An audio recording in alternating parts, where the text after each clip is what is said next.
মাছের ডিম দিয়ে এত সুন্দর রেসিপি তৈরি করা যায়, না খেলে তোমরা বুঝতেই পারবে না। হ্যালো বন্ধুরা, আকাশ ডায়েরিতে সবাইকে স্বাগতম। যারা আমার চ্যানেলে নতুন আছো প্লিজ চ্যানেলটা সাবস্ক্রাইব করে পাশে থাকা বেল আইকনে ছোট্ট করে একটা ক্লিক করে দিও, তাহলে যখনই নতুন নতুন ভিডিও আপলোড দেবো সবার আগে পৌঁছে যাবে তোমার কাছে। আর ভিডিওতে লাইক কমেন্ট শেয়ার করতে ভুলো না। তো এখানে আমি দেখো 250 গ্রাম নিয়েছি মাছের ডিম।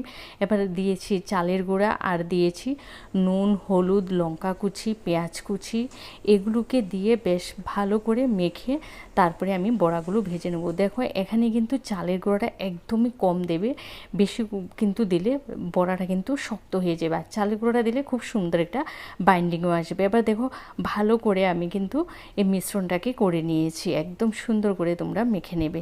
তো এখানে সর্ষের তেল দিয়েছি আমি 3-4 চামচ বড়াটা ভাজার জন্য। তো ছোট্ট ছোট্ট করে বড়াগুলোকে দিয়ে একদম মিডিয়াম হিটে কিন্তু আমি উল্টে পাল্টে বড়াগুলোকে ভেজে নেব। তো দেখো বড়াগুলো আমার ভাজা হয়ে গেছে। এইভাবেই কিন্তু আমি এক এক করে সমস্ত বড়াগুলোকে ভেজে নেব। তো প্রথমে ভেজে নেওয়ার পরে, আর এগুলো না ভীষণ ছিটকোচ্ছে, তো সে একটু সাবধানে কিন্তু করতে হবে। তো এখানে আমি দিয়েছি আলুগুলোকে নুন হলুদ দিয়ে ভেজে নেব। তো আলুগুলোও কিন্তু আমার একটু লাল লাল করে আমি ভেজে নিয়ে তুলে নিচ্ছি।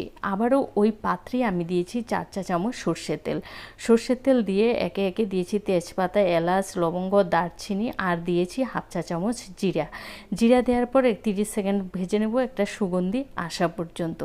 তো মশলাটা ভাজা হয়ে গেছে। এবার আমি দিয়েছি 2টি পেঁয়াজ কুচি দিয়ে আবারও 3 থেকে 4 মিনিট পেঁয়াজটাকে একটু লাল লাল করে ভেজে নেব। 3 থেকে 4 মিনিট ভেজে নেওয়ার পর এখানে আমি দিয়েছি 2টো টমেটো কুচি দিয়ে আবারও ভেজে নেব, টমেটোটা যতক্ষণ না পর্যন্ত নরম হয়ে আসছে। এখানে আমি নুন দিয়ে কিন্তু টমেটোটাকে ভেজে নিচ্ছি। টমেটোটা নরম হয়ে আসলে এখানে আমি দিয়ে দেব এখানে তোমার পেঁয়াজ বাটা। 2টো পেঁয়াজ আমি বেটে নিয়েছি। আবার পেঁয়াজ বাটাটা দিয়ে পেঁয়াজের কাঁচা গন্ধ যাওয়া পর্যন্ত আমি ভেজে নেব।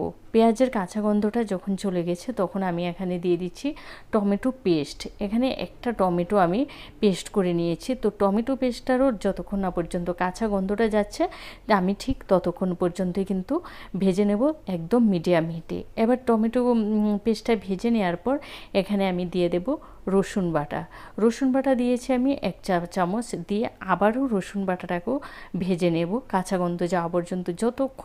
যত পর্যন্ত মশলাটা কষাবে ততই কিন্তু রান্নার টেস্টও ভালো আসবে। তো এখানে 1 চা চামচ দিয়েছি আদা বাটা, তারপরে দিয়েছি কাঁচা লঙ্কা বাটা 1 চা চামচ, তোমরা তোমাদের ঝালটা পছন্দ মতো দেবে। কাশ্মীরি লঙ্কার গুঁড়ো দিয়েছি আর দিয়েছি হলুদ গুঁড়ো, ব্যাস। এখানে আর কোনো মশলাই আমি দেবো না। এবার এই সমস্ত মশলা দিয়ে বেশ ভালো করে আমি কষিয়ে নেব, মশলার থেকে তেল ছেড়ে আসা পর্যন্ত। মশলা যত কষাবে ততই কিন্তু এর টেস্টটা বেড়ে যায়।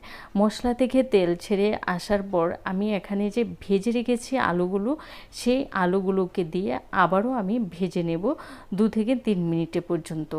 আলুগুলো যখন সেদ্ধ হয়ে যাবে তারপরে আমি এখানে দিয়ে দেব গরম জল, আর মাঝখানে আমি দিয়ে দেব চিনি দিয়ে কিন্তু আমি 2 মিনিটের মতো ভেজে নেব, যাতে চিনিটা মশলার সাথে ভালো করে মিশে যায়। আর চিনিটা দিয়েছি এই কারণে রান্নার টেস্টটাকে ব্যালেন্স করার জন্য, যেহেতু এখানে টমেটো দিয়েছি 2বার করে, তো সেই জন্য। আর দিয়েছি আমি দেখো এখানে 1.5 কাপ তোমার গরম জল। এখানে কিন্তু জলটা খুব একটা বেশি প্রয়োজন হবে না, কারণ এটা কিন্তু একটু মাখা মাখা হবে। গরম জলটা দিয়ে 2 থেকে 3 মিনিট ফুটিয়ে নেওয়ার পর ভাজা বড়াগুলো দিয়ে আরও 3 মিনিট আমি ফুটিয়ে নিই। 3 মিনিট ফুটিয়ে নেব বড়াগুলোকে দিয়ে। একদম মিডিয়াম হিটে কিন্তু এই কাজটা করতে হবে, না হয় কিন্তু গ্রেভিটা একদম ঘন হয়ে যাবে শুরুতেই। আর এখানে যেহেতু মাছের ডিমের বড়া, এগুলো কিন্তু তুমি যখন রান্না করে নামাবে তারপরও দেখবে একদম ঘন হয়ে যাবে আর এটা একদম মাখা মাখা হবে। এবার নামানোর আগে দেখো এখানে আমি দিয়েছি গরম মশলা গুঁড়ো, ঘি, আর দেব ধনেপাতা কুচি। এটা গ্যাসটা বন্ধ করে দিয়ে আমি বেশ নেড়ে ছেড়ে দেব, আর তারপরে গ্যাসটা বন্ধ করে দিয়ে ঢাকা চাপা দিয়ে রেখে দেবো আরও 2 থেকে 3 মিনিট। তোমরা দেখতেই পাচ্ছ 2 থেকে 3 মিনিট পর কত সুন্দর হয়েছে রান্নাটা। তোমরা একবার করে খেয়ে দেখো, এতটাই সুস্বাদু হয়, মাছ মাংস খাওয়া তোমরা ভুলে যাবে মাছের ডিমের এই রেসিপিটা পেলে। ভিডিওটা ভালো লাগলে লাইক কমেন্ট শেয়ার করতে ভুলো না, আত্মীয় স্বজন বন্ধুবান্ধব সবার সাথে শেয়ার করে দিও। ভালো থেকো, সুস্থ থেকো, আবার দেখা হবে।